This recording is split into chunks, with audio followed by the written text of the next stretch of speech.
Welcome back, everyone, to our podcast, Building Cybersafe Communities. It's been a little while since we've run the last podcast out for everyone. Been a little bit busy, but we're glad to have a special guest on our podcast today, really to kick off Cybersecurity Awareness Month. You know, we started this whole endeavor last year about this time, kicking off Cybersecurity Awareness Month. It's hard to believe it's been 1 year. It's gone by really, really quickly, but here we are. So changing the format up a little bit with a special guest. We've got Cam Beasley, the Chief Information Security Officer for the University of Texas at Austin. Cam, thanks for joining us today. We appreciate it. If you don't mind, just tell us a little bit about yourself and your role with UT Austin. Howdy, y'all. I'm glad to be here. My name's Cam Beasley, like you said, and I've been at UT since 1996.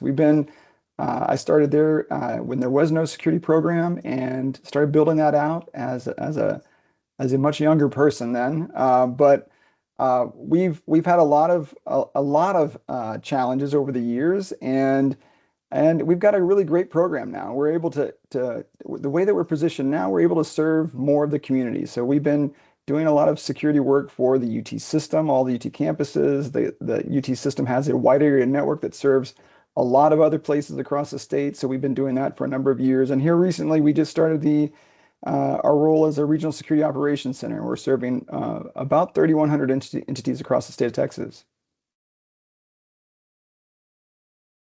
Wow, that's great. That's definitely something we'll want to dig into a little bit more, because I think that really plays in really well with the members that we serve. So I think there's going to be a great interest in what those services that are available to them through the Regional Security Operations Center. So thanks for mentioning that. Mm-hmm.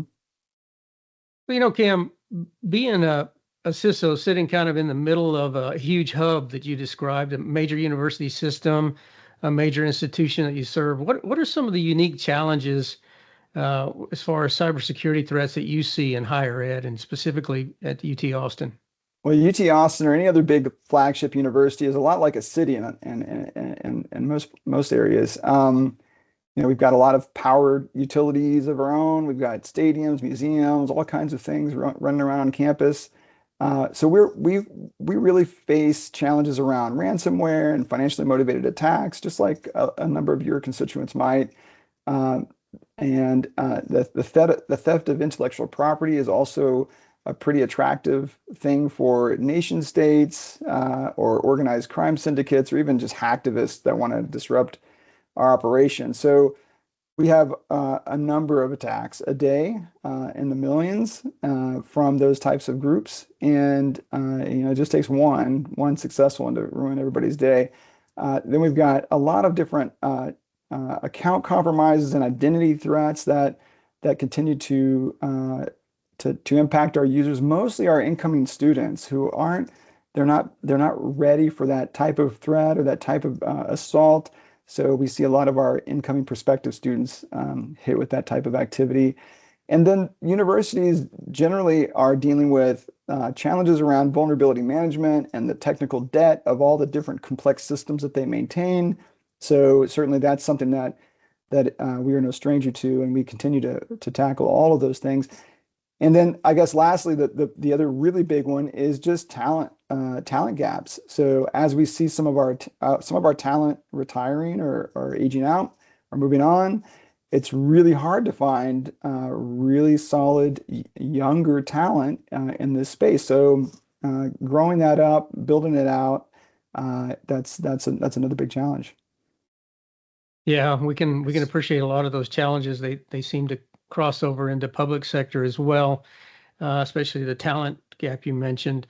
You also mentioned the incoming students, and as we head into the National Cybersecurity Awareness Month, and awareness is kind of that word that most of us are focused on these days, with awareness being the first line of defense. How do you help build that culture of cybersecurity awareness in such a diverse environment that you work in?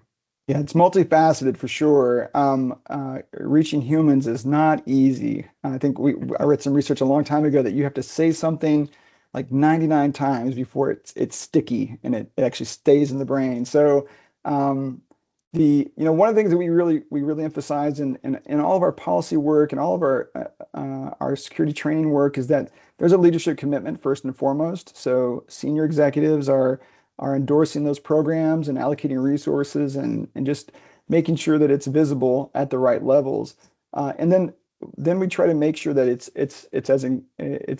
it's clearly inclusive of the entire campus. So it's faculty, staff, students, researchers, contractors, everybody that really touches university data or university services, that it's clear you have a role here in keeping the university safe.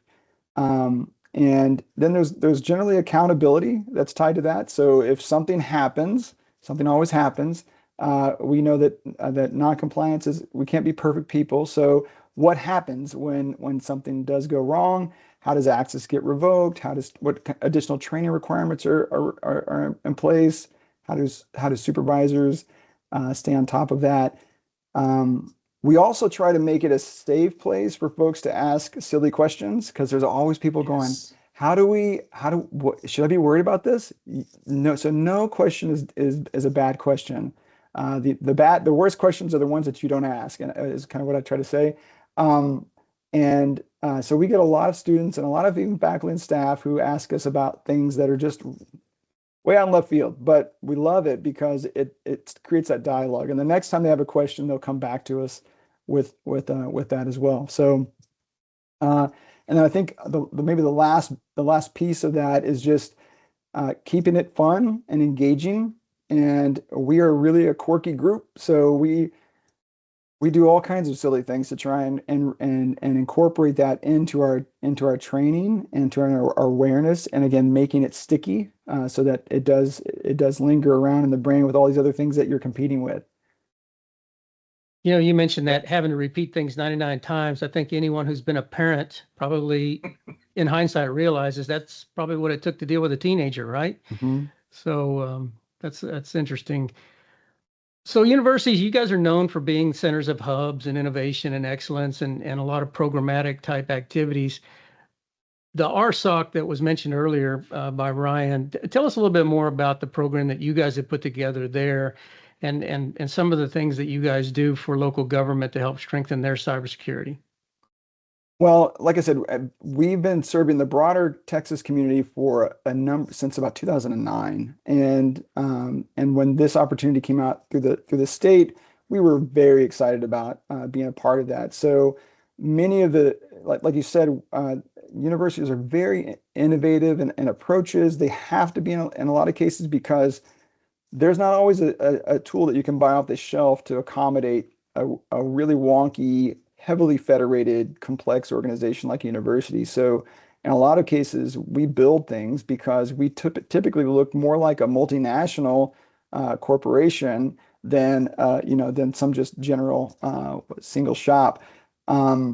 So when we build things, they're designed to scale to large audiences, and they're set up perfectly to roll out to the rest of the state in this case. So we've had a number of different services that we've been operating for the university system, either to identify application security issues automatically, or automatically identify compromised credentials in the dark web markets or forums, or looking at attack surface intelligence data to understand how an entity might be exposed to X, Y, or Z type of attacks based on just what's out there in the public domain, and those have been remarkably effective. So we roll those out to, like I said, all these 3,100 constituents, which includes about 1,000. I think we try to accommodate all 1,000 cities and townships in Texas as well.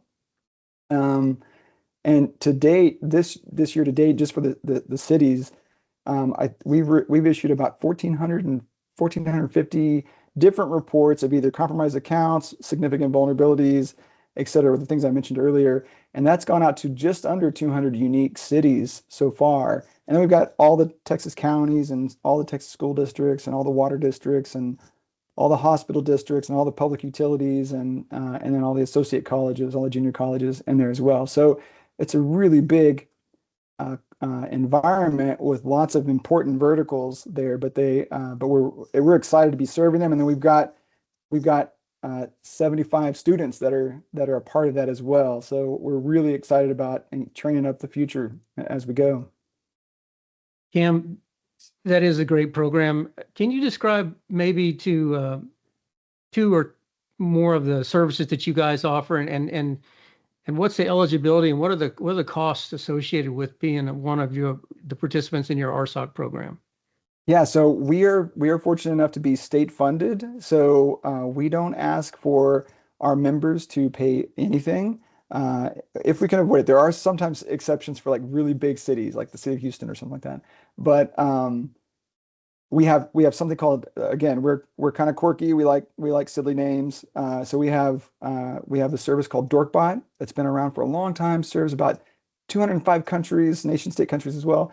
And it's been in place since 2017, and it does a fantastic job of finding those low-hanging vulnerabilities in applications. So SQL injection, cross-site scripting, local file inclusion, things that bad guys will use to exfiltrate data or take over systems. So that's a great tool that's available, that's already serving these populations, as I mentioned.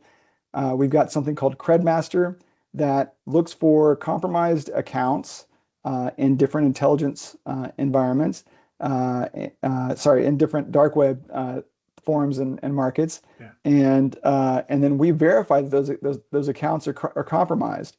So again, we can deliver something that's 100% actionable to that entity, and they don't waste time. We know that a lot of these folks don't have time to waste to dig into the different reports. So we position every single thing that we send to these entities is a true positive. You do not have to question that. One other thing that we're getting really excited about is a partnership that we have with Abnormal Security, where we've done some analysis, and about 87% of all the different types of compromise events that we see are typically mail-borne attacks. So somebody clicks on a link or does something in an email. So EDR and NDR, those are great solutions, but we're trying to get further up the chain where the human is being exploited, and email security is a real big thing. So we've started rolling out this abnormal security service to ISDs, and we're going to be rolling it out to counties and ideally to cities as well. So Cam, if one of our listeners or one of our members wanted to take advantage or learn more about those services, could they email us and we relay their contact info to you at the RSOC? For sure. You can also just send to RSOC at utexas.edu, RSOC at utexas.edu. Well, that's great. I appreciate you being willing to accept some of their input.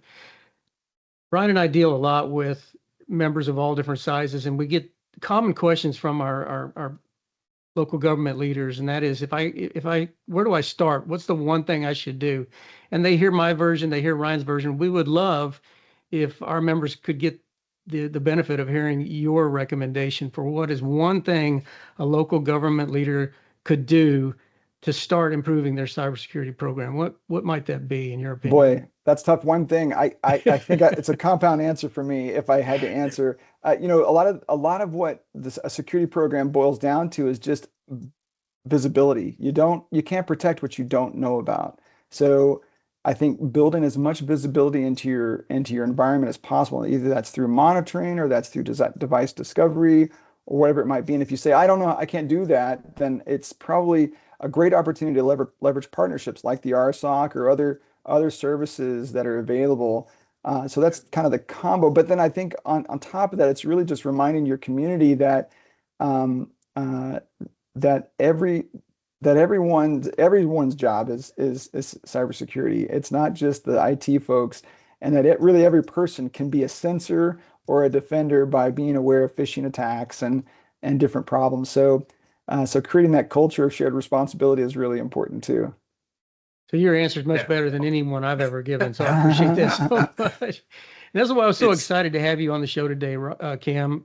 Ryan, this is just a tremendous benefit for our members.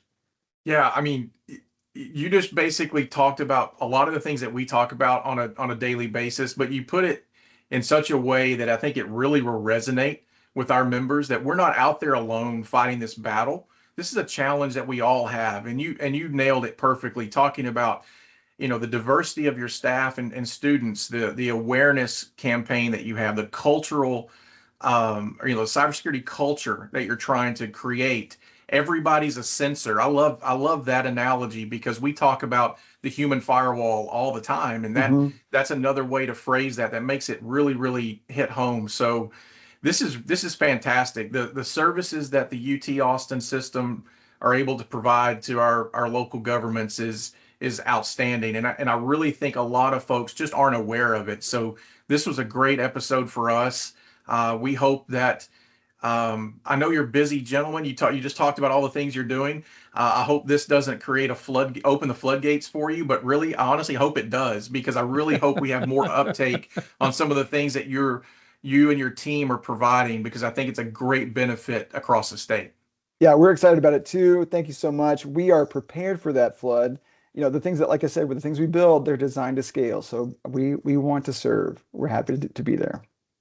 That's great. Thanks, Cam. We appreciate it. And we'll put the email address that you mentioned, we'll put that in the notes below. We would like to remind everybody to like and subscribe to the podcast so you're alerted when we put out new episodes. Thanks again, Cam, for joining us. Cybersecurity Awareness Month. We talked about this last year. It really shouldn't be a month. I mean, we focus on October as the big kickoff, but cybersecurity awareness is a daily endeavor, and it's not an IT issue. It's an everybody issue. So I think the information you gave us today really just drives that point home. So we really appreciate your time today. Well, thank you all as well. I appreciate it, and have a great rest of the day. All right. Thank you. You, we'll Cam. see everybody on the next episode. Thanks for joining.